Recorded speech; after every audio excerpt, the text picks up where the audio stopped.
Hello again. I'm here with another story from Open the Book. Last week, we began hearing the story of Paul. If you remember, Paul was the man who hated the followers of Jesus and loved nothing better than to have them thrown into prison, or worse. However, when he met Jesus for himself, he was a truly changed man. He'd been given a fresh start and wanted everyone to know that Jesus could give them a fresh start too. We'll find out what happened next in today's story. So let's open the book and read Mistaken for Gods. Paul never grew tired of talking about Jesus. As soon as he told the people in one town about Jesus, he would move on to the next and the next. He wanted everyone to hear about Jesus, the man who had given him another chance, so that they could have another chance too. One day, when Paul and his friend Barnabas were travelling around telling people about Jesus, they came to the town of Lystra. As usual, they went into the town square, where Paul began to tell people about Jesus. "People of Lystra, I have come here today to tell you the good news about a man named Jesus, the man written about in the Hebrew scriptures, the man sent by God to change the lives of people like you and me." As he was talking, Paul noticed a man sitting nearby. The man was sitting on the floor because he couldn't walk. In fact, he had never walked because his feet had been damaged from birth. The man was concentrating hard. He was listening carefully to everything that Paul was saying, and Paul could see from his face that the man believed what he heard. Paul could tell the man believed that Jesus could change lives, that Jesus could change his life. So Paul looked straight at the man and shouted, "Stand up!" And do you know, that's exactly what he did. The man who had never walked jumped to his feet and started walking around. "Look at me," he shouted. "Look at me, I can walk, I can jump, I can hop. Look, look, look." The man was so excited that he hopped, skipped and jumped around just like an excited child. When the crowd saw what had happened, they were amazed. They couldn't believe their eyes. The man who had never walked was rushing around from one person to another shouting, "Look at me!"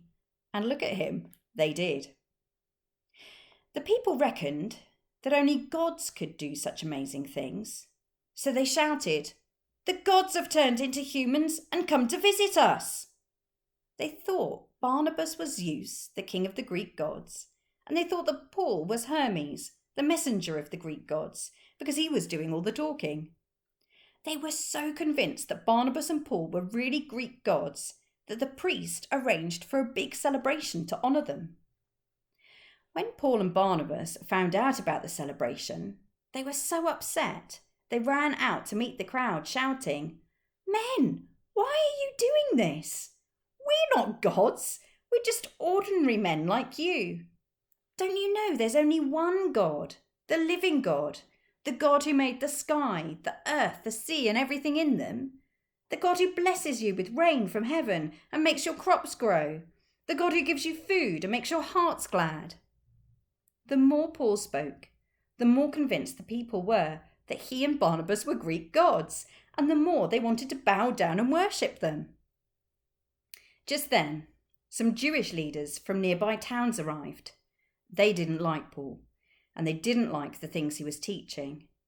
"Listen," they shouted to the crowd, "these men are troublemakers. Stop bowing down to them and get rid of them." The crowd started to throw stones. "Get out!" they yelled, and they kept throwing stones until Paul fell to the ground. Thinking that he was dead, they dragged him out of the city. Paul lay on the ground, battered and bruised from the attack. His friends gathered around to see what had happened. Slowly Paul stood up, brushed the dust off his clothes, and then he and Barnabas left Lystra to continue their good news journey.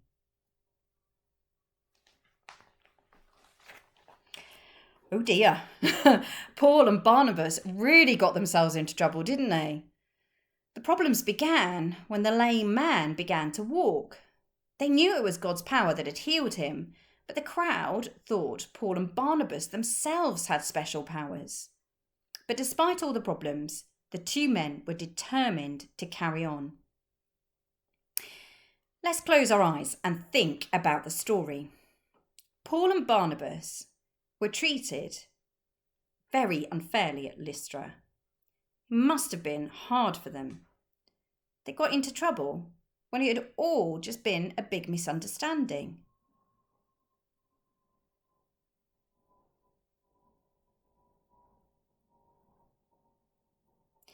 Now I'm going to say a prayer, and if you'd like to make that prayer your own, then do say Amen at the end after me. Dear God, help us to be calm when things go wrong for us, especially when we are misunderstood or treated unfairly. Give us the right words to say, and like Paul and Barnabas, help us not to give up. Amen. I'll see you soon for another Open the Book story. Bye-bye.